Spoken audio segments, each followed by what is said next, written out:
Welcome back, ladies and gentlemen, and once again we have a lot of work to do here on Butito.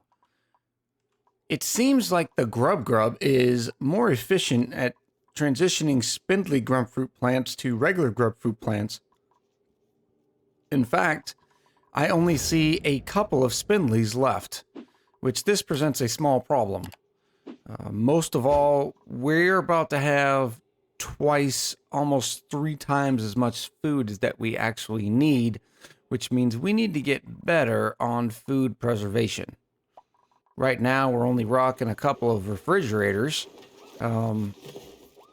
so it's not too shabby, but eventually we're going to run out of space, and then we can either add more refrigerators or we can start to look for something more permanent. But we've already decided that we're not going to be in this base for very long, right? We know we want to move the main base closer to the greenhouse so that our dupes have, quicker access. So we're going to be looking at transitioning our entire little base up in this section. In order to do that, I think we have to move because it's going to bug me to no ends if this is not even. So I think we're going to move this and start setting up our new base here. And then we're also going to set up a kitchen. Now, we're also going to start adding in some additional plant. The idea of the greenhouse is to show off all the plant variants, right? So we have a lot of different things to do in here. And I figure we should probably put, since for instance, we want to put mealwood in here to show off mealwood, we might as well set up some drecos. So we're going to be transitioning our drecos over there as well. So we've got a new home, some new plants, a new kitchen. We've got a lot of work to do. Step one is to move all this cold polluted water into its own tank up here. Now, I realize we're probably going to need to move this over because it doesn't look like this is going to be enough. But we'll do that once it gets a little bit closer. I still wanted to get access to down here just in case there was something wrong. But I'm sure we can move this all the way over and up, and we will still be good. We'll let that run for a little bit, and then we'll be able to actually box in our future home. All right, so we're not quite ready for our sulfur transfer over on Cupola. And we are churning through what sulfur we have remaining here on fairly quickly.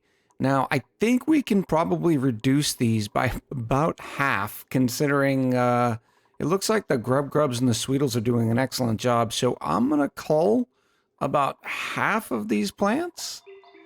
Yeah, I think that's going to be plenty. That's 46. So 47, 48 is right there. So from everything from here over, we're going to uproot.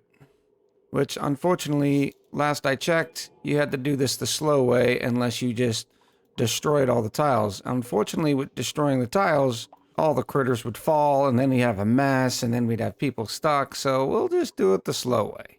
All right, I just learned something new. This is after probably 1,000 hours in this game, if not more. You can literally just hit the dig, and it will also dig them out of the plant tiles. Mind blown. I was in here sitting there selecting each one and hitting uproot, and I was like, wait a minute. That's the little shovel. The little shovel is also dig. And sure enough, it works. Much easier. So as you can see, old Bubbles number 2 is now a fully qualified mechatronics engineer. With that, it gives us the ability to actually construct the old auto sweeper and the conveyor loader. The system's going to be simple. All this sulfur comes in here, it gets dropped off, and right now it's at 74 degrees. The auto sweeper will continuously load it into this conveyor loader. It'll go down through here and all the way through here. This is a very cold biome here. This is cold here. I mean, it's at minus 30 something here. So I'm hoping we're going to have to see. It should come out on the other side fairly cold and then into our supply teleporter input here. Then over on Butito, it will just come right out here on our output. And that should give us the infinite amount of sulfur that we need. Now, that is sort of temporary. Now, temporary meaning hundreds of cycles, but eventually this biome is going to melt, and it's not going to provide the sulfur enough cooling that we really need. We could also filter it through here to get some additional cooling. But eventually we're going to figure out some nice cooling solutions, whether it be here on Cupola or over on Butito. We're also starting to use a lot more power between the auto sweepers and a couple little guys. We are also adding a pump here. We're going to actually bring that ethanol over to Butito because it's a great coolant.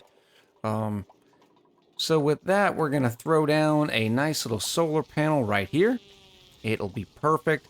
I think we'll have enough glass to add a second. And it looks like that was the indicator right there.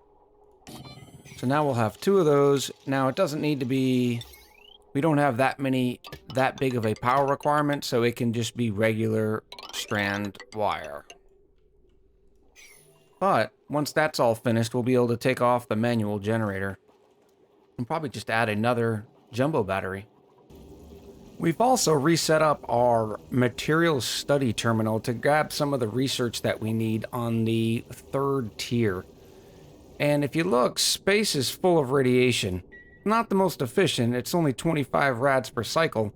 But as you can see, when you set up a couple rad bolt generators, I mean, I've got 104 in this one and 113 in this one, and all I have to do is flip it on once, and look, we're full up. We now have 100 rad bolts. I probably should have turned it off quicker. We have 100 rad bolts to do research with, which is exactly what we want. There's a couple of things that we're looking at. The first being solid space transport. I want to be able to get a conveyor shut off and that sort of thing. But additionally, we are going to want some transit tubes. Transit tubes will allow us to get in and out of our greenhouse without having to set up a bunch of liquid locks.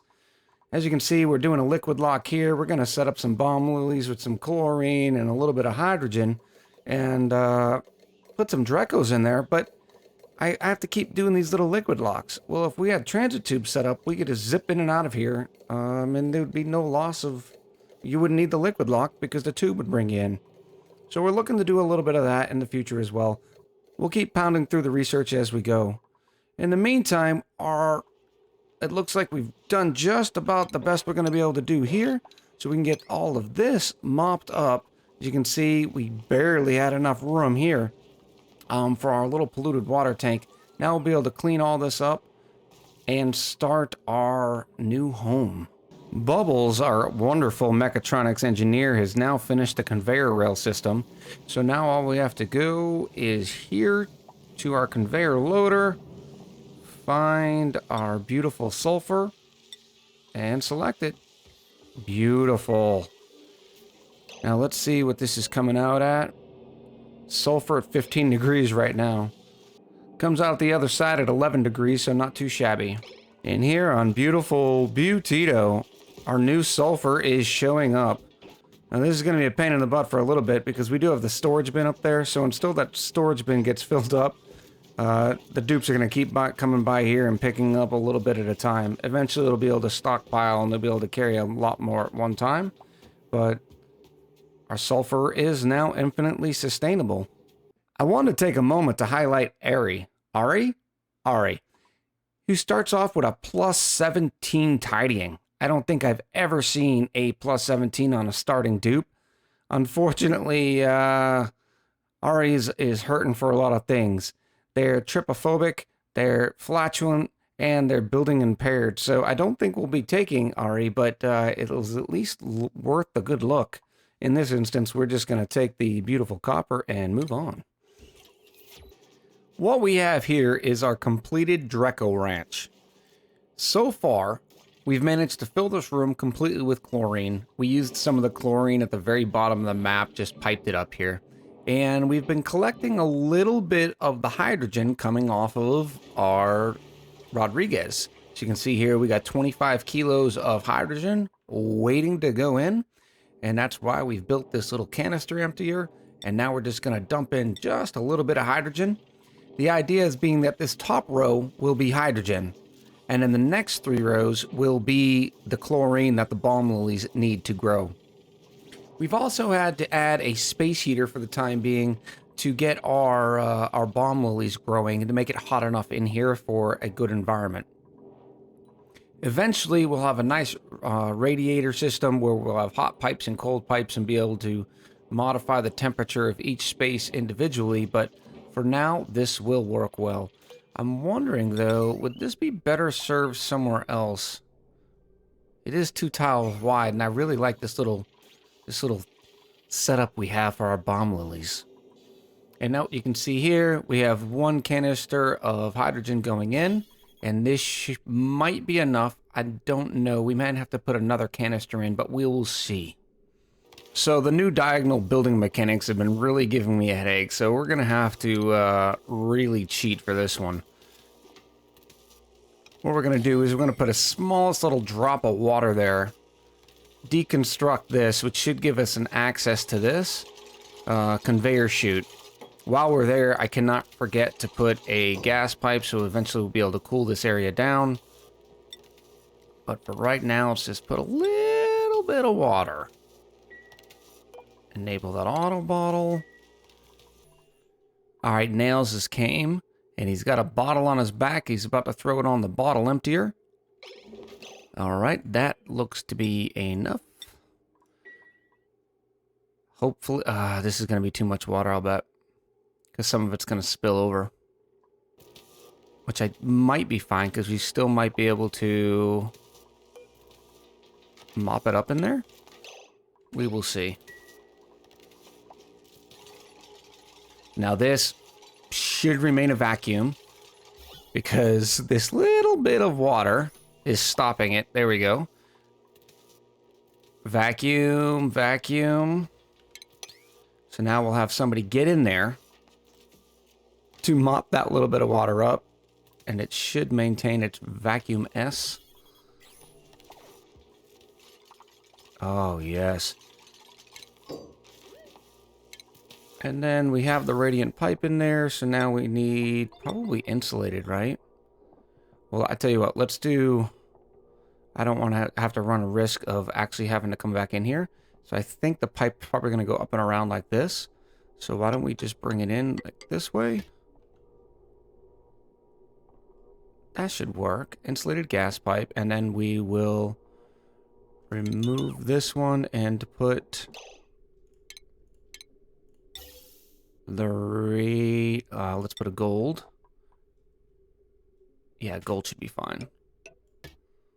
And it looks like we were able to get everything in and out of this little area and still maintain the vacuum. Hopefully.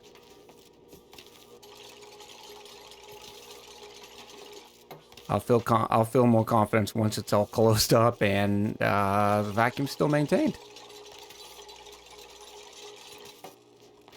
Okay, so now we have the radiant gas pipe there. Beautiful.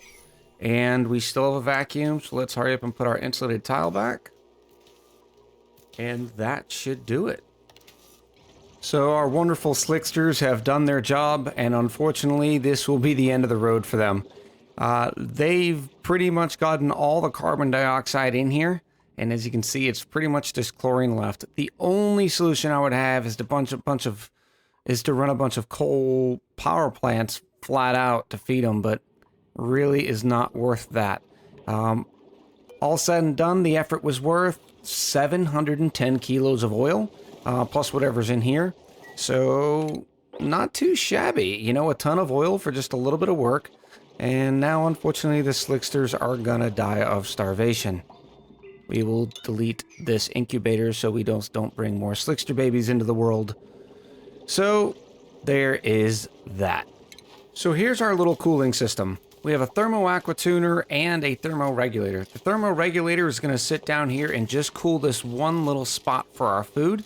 And we're going to drop some chlorine. That way the chlorine will keep all the food sort of germ-free. The thermo-aqua tuner's job will be able to keep the steam turbine and whatever we need to keep cool in the base. So if we decide that, hey, the base is getting a little too warm, we can extend this loop here. That's the reason why I built it up here, is so it's be easily expandable, and we can expand it through here. Just a small little aqua tuner and regulator setup. Right now we're adding some hydrogen into here. That way this loop is running off of hydrogen. We chose hydrogen because it has an excellent condensation point. it doesn't turn into a liquid till negative 252. So we can theoretically make this very cold. We definitely don't want that starting up yet because there's no coolant in there yet. So we will disable it by that thermosensor. Alright, now we're going through the painstaking process to fill up a couple of loops. Since we're bringing some polluted water down, I figured, hey, might as well prime our bathroom system here. And then we're going to prime our huge thermal aqua tuner loop. Now you notice we said we are going to be able to easily expand it, and that's what we've done. Instead of using the system where we were dumping the excess polluted water, now we're going to throw them into some thimble reeds, and we got a couple of radiant pipes here just to keep this area nice and cold. You can see the thimble reeds, they like temperatures as low as 22 degrees, which is plenty cold enough to keep everything here cold. We'll make sure our thermal aqua tuner does not cool any cooler than, say, 25 degrees. And because this is coming out, we can tell it to shut off if anything is below the target temperature. So if we say, hey, if it's below or if it's above 25, actually, let's say if it's above 35 degrees, then go ahead and turn on. It's not going to take long for this to heat up a little bit. Lucky for us, the water in here is nice and cold, so it'll keep everything cold for a little while. Eventually heat up and this thermal aqua tuner will turn on, which is good because we needed to get rid of all the water in here. But from the looks of it, I think we're about ready to seal this in. Just when we thought we were done, happens at least 50% of the time for me. Completely forgot the drain pipe for the steam turbine. Let me fix this. I think we found dupe number 16 in Camille. She's a perfect pilot. She's got the rocketry, the suit wearing, diver's lungs. She enjoys her food with gourmet. The only bad thing about her is she's noodle arms, but we'll get her buffed up. So, welcome to the crew, Camille. Moving the dupe's base took a lot longer than I expected. There was a couple of issues. First, I had to move around the atmosuit docks because of the way this was aligned. The atmosuit checkpoint has to literally be connected to the docks. And so I had to move it from here up to here. Not a big deal. Now they still just go all the way up and they'll go up out through the top here to get over. Still, look how quick it is to get to the greenhouse. Very nice. We've done a lot better with decor in here. We figured since we're doing it, might as well do it right. And as you can see, there's a lot of nice spots to decor, and that'll get better too as we add some more paintings and stuff. But we added some nice statues. Meemaw just really did a great job on a few masterpieces. Look at that. Isn't that nice? We also added some different pots and hanging pots, some earth leaf seeds all above each of the dupes' cots. That's good. We transferred all the toilets and made our thimble reed system work out well. What we're really waiting on here is this thermoregulator is right now flooded because this isn't in steam, right? This is still in water. Well, the thermal aqua tuner is only up to 52 degrees because there's not enough heat inside this base for the thermal aqua tuner to dump the chill into. So I added a little space heater here to kind of offset it for a little bit, and it's going up. It's just going up very slowly. I'm guessing at about another 25 cycles is when it'll be ready to turn all this into steam. Until then, it's nice and cool in here, 20-something degrees. We added a bunch of little radiant pipes here and there, so this base is going to stay nice and cool to include the thimble reed seeds. Remember, they can only go from 22 to 37. We'll be able to adjust this a little bit more once this place is lived in a little bit. We started with some polluted water from here, and it was a little chill. So that's the reason why we didn't have a lot of places to dump from. We've also done a new kitchen system. The kitchen system's pretty neat. I've took a couple of ideas from a couple of different sources, Reddit, Francis John's videos, and what we've done is we have our main cook here in the middle. Now, when grub fruit comes in, this conveyor loader is loaded to manual use. So they'll be able to put all the grub fruit and everything that needs to go into here. From there, old Otto cooks it, and from being cooked, it goes right into the conveyor loader by this auto sweeper. The conveyor loader then takes the food, the now cooked food, brings it down, dumps it into here. This is a nice little chlorine bath. The only thing in it is a little bit of bleach stone, and it's got, right now it's sitting on 1,800 grams of chlorine in there. So this does a couple of purposes. A, there's no chance of any other gas getting in there because this is gas full at 1,800 grams of chlorine, and it'll kill every last instance of a germ. This auto sweeper cannot reach this conveyor loader, and that's because there would be an infinite loop here, whereas this auto sweeper would just keep taking it and dumping it into the conveyor loader. Instead, it's connected to this fridge. This fridge loads fresh food. As soon as the food is cooked, it gets put into here, and when this does not have 3 kilos, it gets dumped through the conveyor loader here. Once it's all done, it gets put into the refrigerator, and that's where the dupes can grab it from. Now, this conveyor loader is set to manual use. And the reason why is that way any sort of leftover food that's sitting on the mess hall, they'll come back and redeposit into here, and it'll go to our little food storage supply. Now eventually, when this turns into steam, this thermal regulator will turn on, and it'll cool down this food and the gas in it to a nice balmy deep freeze temperature so our food will never go off again. That's pretty much it. We've got some drecos that we're raising. They're eating the balm lilies, so we've already checked off balm lilies off our list of, plants inside the greenery, or the greenhouse. We've already checked off balm lilies as far as plants inside of the greenhouse. It's also providing us an infinite supply of phosphorus. You can see here we got our hydrogen top, followed by our chlorine bottom, so the balm lilies will grow. The only other thing that we've done in the off time is realizing that, oh yes, these things can get too hot. And when they get too hot, they melt and you lose all your rads. So now we have this kind of drywalled in, so it keeps some temperature in here. And that way we can get on with the matter of research. In fact, looks like we just completed our transit tubes. Well, we're going to be able to do a lot more with transit tubes and kind of bypass the liquid locks. We're going to need to look at power requirements and all that stuff because transit tube power is not cheap. But at least, hey, we got 18.4 tons of plastic to deal with. So I know we didn't get a lot accomplished as far as on-screen. This was the meat and potatoes. It took forever to move this and get it just right and get everything working and everything transferred. We're still getting back up in calories. So I was looking at this and realized something didn't look quite right as I was getting ready to log off and do all that stuff. And then I realized I flipped the sinks and the toilets in the opposite direction. I'm gonna have to go back and fix this. That looks much better. We had germs everywhere.